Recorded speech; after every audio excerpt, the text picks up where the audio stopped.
상여가 늦는 이유는 저희가 그렇게 분석을 합니다. 우리나라가 70%, 80%, 미국을 100으로 봤을 때, 그 다음에 중국이 한 뭐 90% 이상 되고, 한국은 한 70, 80% 수준으로 평가가 되는데, 그 이유는 일단 우리나라는 그 생태계가 약해요.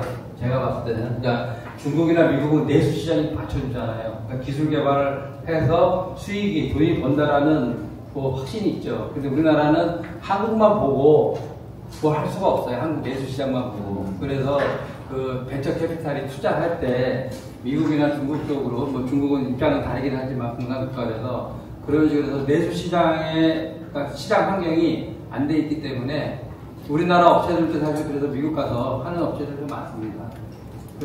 그렇게 이해하시면 될 것 같습니다.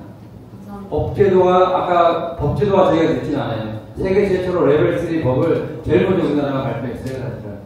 그 다음에 이제, 뭐, 교수님도 아시겠지만, 과거의 안전기준은 미국하고 일본, 유럽이 선도를 했고, 우리가 그걸 처음에는 따라갔어요, 사실은. 근데 이 자율차는, 아까 GRVA 설명을 하셨는데, 자율차는 법에, 안전기준에 선도는 없습니다. 다 같이, 그걸 다르게 만들면 서로 이중 개발해야 되기 때문에 다 같이 논의되는 게 제네바에서 있고요. 거기도 우리나라 참여하기 때문에, 그러니까 자율차를 지금 진출하시면 어떻게 보면 똑같이 출발하는 상황이 있기 때문에 안전기준 같은 거는 그런 거에서 좀 나쁘진 않다는 생각이 듭니다. 이어진 질문인데, 레벨 4에서 가이드라인이 나라별로 이제 다 다르게 진행되고 있다고 했잖아요. 혹시 대중화가 되고 한다면 이제 국제적으로도 가이드라인을 이렇게 만들 표준화. 네, 표준화 가능성이 있는지. 그게 아까 제네바 아까 방금 말씀하신 WPC에서 하는 활동이고요. 가이드라인은 법은 아니에요. 그러니까 어느 나라도 법처럼 만들고 이렇게 이런 방향으로 안전하게 만들어라고 권고사항으로만 이제 진행되고 있고요. 법으로 진행되는 것은 독일이 사실 거기서 디테일한 건 없지만 선언적으로 발표한 게 있고, 아까 우리 설명드린 것처럼 성능 인증제라고 해서 우리나라도 B2B 형태로만 진행할 수 있게 법은 만들어놨습니다.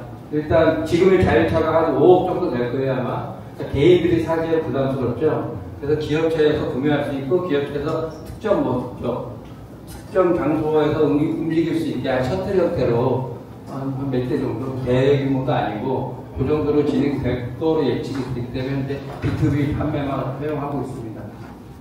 좋은 강연해 주셔서 감사합니다. 나중에 레벨 4 수준의 자율주행 자동차가 상용화되었을 때 이게 운행을 하다가 어떤 도덕적인 딜레마 상황에 처했을 때 어떻게 상황 판단을 할 수 있는지에 대한 연구 개발도 진행 중인지. 그 윤리적 딜레마, 트롤링 딜레마 말씀하시는데 그거에 대해서는 여러 가지 어떤 얘기를 공격이 들어와요. 정답 없어요. 사실은 거기에 대해서 제 개인적인 생각은 딴 데서도 포럼에서 얘기하는데 그런 일이 없도록 해야죠. 그 기술로 미리 사전에 예방하려고 하는 그런 윤리적 딜레마가 생기는 상황이 안 되도록 저희가 기술 개발을 해야 된다는 게 제 얘기입니다. 어떤 답을 하든 항상 공격 들어옵니다. 정답은 없습니다. 지금 3단계까지 가옥 환경이 조성되어 있는데 혹시 그 이상으로 4단계 이상의 가옥 환경을 조성하실 예정이 있으신지? 지금 아까 KCT 3단계 설명한 게 그동안 없어지가 4단계라는 게 좋은 질문이신데 3단계의 시설은 뭐고 4단계의 시설은 뭐냐 이런 질문을 많이 받다니까요.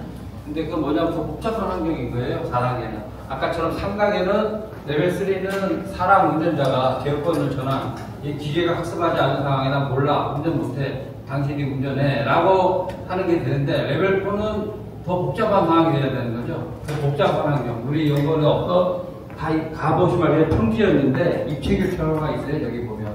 그다음 아까 말씀드린 통신음영. 우리 서울에 테헤란 높이 고층 빌딩이 있는데 가면 GPS 교란이 생겨요. 그러면 이제 차가 이상이 있거든요. GPS 신호 제대로 못 받으면 그런 환경을 저희가 구현한 건데 복잡한 환경을 어느 정도 해놨고 그 모든 상황을 만들 수 없어서 아까처럼 시뮬레이션으로 우리가 그걸 구현한다고 이렇게 말씀드리겠습니다. 다음 준표 씨. 지난 1월부터 그 이후에 일본을 한번 연수 갔다 오신 걸로 알고 있는데 많이 좋은 질문 나와서 저도 일조한 것 같아서 질문이 좋습니다. 마지막 준표 씨 질문. 그 자율주행 전체 상용화가 2035년 정도로 알고 있는데 35년 기준이면 유럽 기준에서 보면 전기차하고 전환을 연도해주고 이제 자율주행차를 개발해야 되는데 만약에 따로 법 규제가 없다고 했으니까 내연기관으로도 개발을 할 수 있는 거지 않습니까? 근데 내연기관으로 했을 때 이제 전기차와 다르게 CPU라든가 GPU 등 이제 연산 처리가 필요한 부분에 전력 소스가 많이 필요할 텐데 그 전력 소스가 어떻게 충전할지 대응책이 되어 있는가 그죠?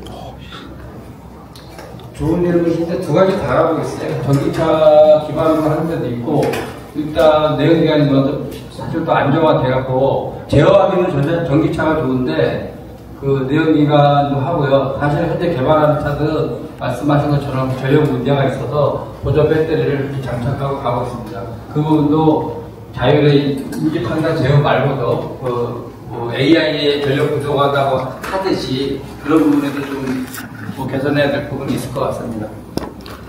지금 전기차 일충전 주행거리 얘기하잖아요. 에너지 밀도를 더 높인다든가 그런 기술이 같이 간다고 보시면 됩니다. 그 시간이 없어가지고 몇 가지 하고 우리가 한 분 더 있으죠? 누구?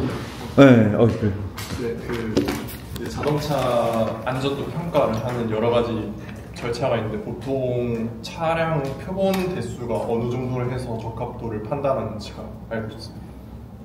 예리한 질문이구나.